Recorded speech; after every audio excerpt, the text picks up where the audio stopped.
All right, good day. My name is Jeffrey Snoddy, CEO of EM StarTech. And if you use AI seriously for work or for business, then I need to show you something.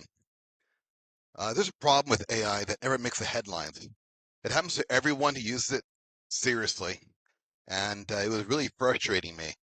And so here it is. You get into like a deep, complex AI session. You have decisions making, momentum's being built, real work being done, then the session ends, and the AI forgets everything. So you control A, control C, control V, the whole thing into a new session and new AI. And the AI looks at your work and says, wow, looks like you've been busy. How can I help? It's like an overpowered Clippy. It has no idea what you actually built with the other AI. All it sees is just noise. I call this a Sisyphus Loop. And I built the fossil record to end it. So here's a real working AI session. So essentially it's an AI consultant Maria, and she's planning with AI a healthcare product line. She's working with channel strategy, pricing, competitive position, complex work, pretty long conversation, about 1,200 words. See, that's about 1,600 tokens, not even including the actual uploads that she did to ground the conversation. And so what we're going to do with this, we're going to take this. We're assuming that the session is over. We're going to take this.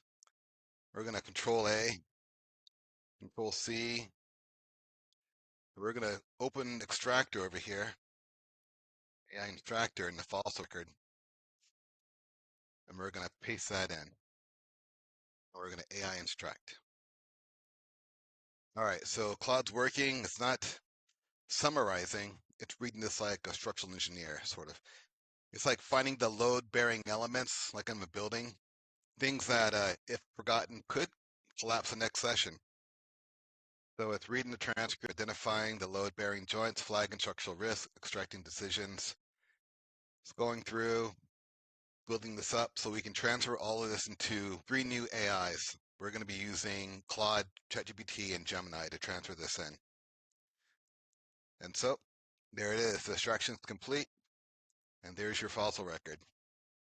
So you have your load bearing joints, the critical assumption everything's built on, your decisions, which is like, confirmed, locked, and what's already done, open questions, like what needs resolving next, and the context and what the AI needs to stay relevant.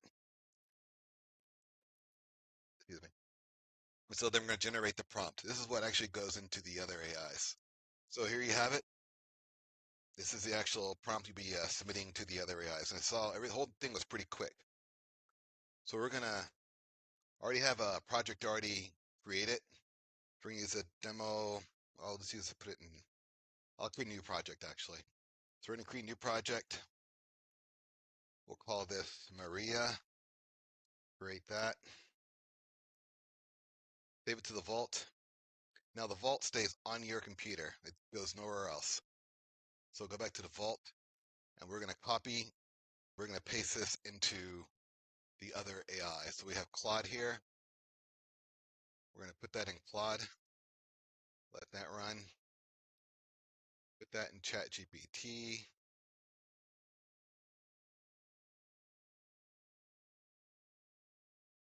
That run. And we're going to put that in Gemini.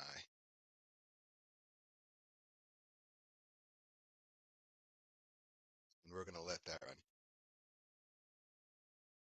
As you can see, the prompt is much smaller than all of the copied conversation that was going on between the other AI and Maria.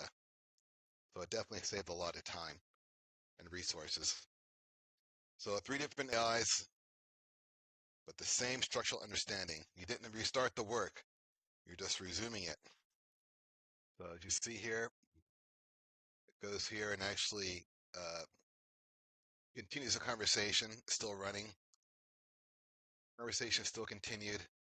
And you should notice it's a very same conversation, or I should say semantic, that are actually on the other AIs. And so it follows prompt exactly. And also it allows you to continue the conversation and not just use it as a rag and just look at what you've been doing and not understand the work. All right, thank you. If you have any questions, feel free to comment or email me at jsnoddy@emstartech.com. Have a great day.